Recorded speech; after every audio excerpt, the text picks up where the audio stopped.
Boys, anybody know what this is? What do you think it is, Chief? Whatchamacallit? Yeah. Anyway, this thing does a lot of different things. You can open your fuel caps with it. But today our AC quit working, so we're gonna have to do some work here. And last time we just freshwater rinsed everything, cleaned our strainer out, and what was that about? It was last time Taz was here. Yeah. So it was about 4 months ago, 5 months ago. That wasn't even that long ago. Yeah, about 4 months ago. Anyway, it's time to clean it again because last night we didn't have any AC after we got back from Costco. So this is what we're going to do today. And so I hope you, I'm going to share the full video with you Patreons going from the front to the back. But this is just a video showing you guys what we're going to do here. So the first thing is I do grab this tool right here. And we got to open up the strainer. I shut the valve off right here.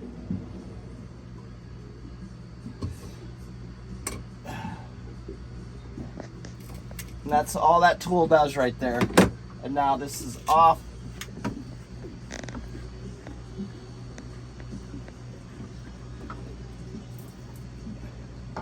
Now this thing should be full of barnacles, and which it pretty much is. You can see how nasty that thing is right there. So we'll go clean that out, get that all cleaned out. Yeah. All right, talk to me, Goose. Chief, cleaning out all the barnacles in here. Can you see all those barnacles? Yeah. Anyway, I'm cleaning all those out of there. Cacao. You don't see the pennies in there? I don't see the pennies in there, so that means they did dissolve. Nice. Chief, hand me a flat blade screwdriver. Okay.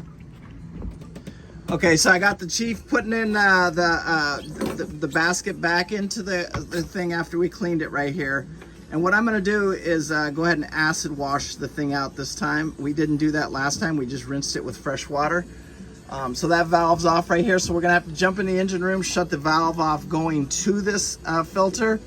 And then we'll hook the water up to it. They'll hook the pump up to it. I'll show you guys how we do that. And then we'll run some fresh water through it first, and then we'll put a little bit of acid in there. So what Pete's doing right now is he just bled the air conditioner, but what we wanted to do is see if cleaning that filter would start the air conditioner, and the air conditioner just happened to start, so we'll see if that fixed it or not. So this is what we're looking for when we're cleaning that filter right there, and it was slowing down a little bit, and I could kind of tell that it needed it. But so now we got water flowing again. So what we did is all we did was clean the C strainer on this one right here, and now our air conditioner is working fine. And sometimes that's all you have to do. But because this is about a year old, Chief, what we're going to do is go ahead and hook up the pump and the water, and we're going to bleed out the system and put a little bit of acid through there and clean all the barnacles out of inside. Let me show you right here.